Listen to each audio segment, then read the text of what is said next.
This is my love, the purple cabbage, and this is watermelon. And when you put the two of these together, you can make a dynamic juice that will improve your health.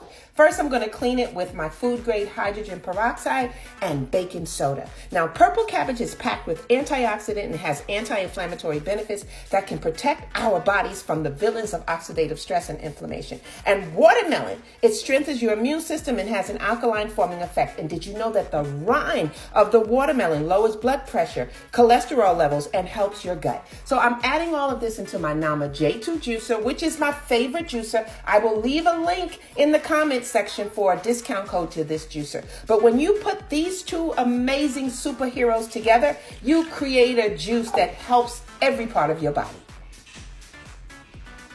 It's good. You can taste the watermelon. It's like an undertone of watermelon, but the purple cabbage, you can mix purple cabbage with any fruit and it will still be one of the healthiest drinks you can ever make.